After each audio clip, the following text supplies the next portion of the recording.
Have you ever experienced the joy of reuniting with a long-lost family member? It's a heart-wrenching experience, opening your heart and home to someone who is a disappointment. But as they say, more excellent lessons come with more significant pain. While I was signing my overnight got a famed novel, I noticed her in the arranged book ceremony by a local publisher.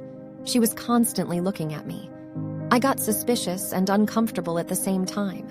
As a best-selling author, I was receiving attention from fans, but something about her gaze made me uneasy. As I signed the last few books, a slip of paper was placed on top of the pile. I unfolded it and read the words scrawled in ink. "Meet me at the café down the street at 8 p.m. It's urgent." I hesitated momentarily, but my curiosity got the better of me. I arrived at the café on time and saw her sitting at the corner table. She stood up as soon as she saw me and walked over with tears in her eyes. "I'm sorry to bother you like this," she said, "but I'm your long-lost sister." I froze. Memories flooded back from my childhood. I had a younger sister who had gone missing when we were kids.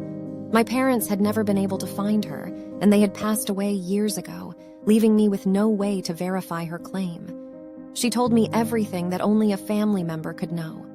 I believed her whole story and asked her to come and live with me. At first, it was great to have a sibling again. We caught up on lost time and shared stories about our lives.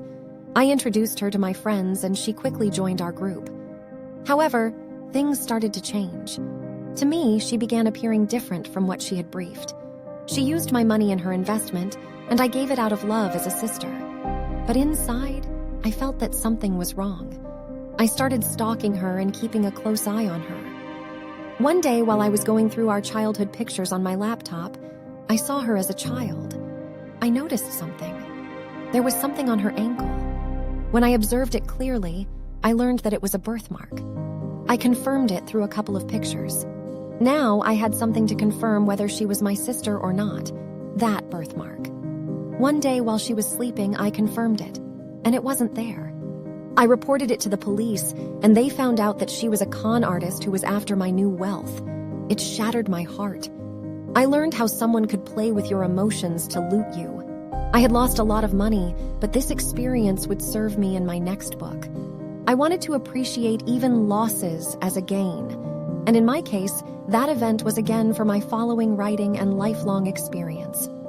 I wrote about the incident in my next book, and it became a bestseller once again. This time, I used the experience to teach others to be cautious and trust their instincts when something seems too good to be true.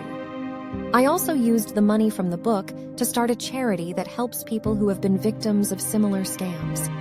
The experience changed me in many ways. I became more aware of my surroundings and cautious of the people I let into my life.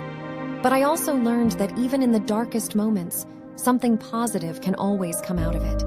In my case, it was the opportunity to help others who had fallen victim to similar schemes.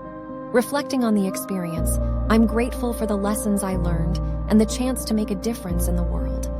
I may have lost some money, but I gained something much more valuable: newfound appreciation for the power of resilience and the importance of giving back. Have you ever been played because of your emotions? I'm excited to learn more. Kindly do share your experience with me in the comment section. It will help us all learn and grow more.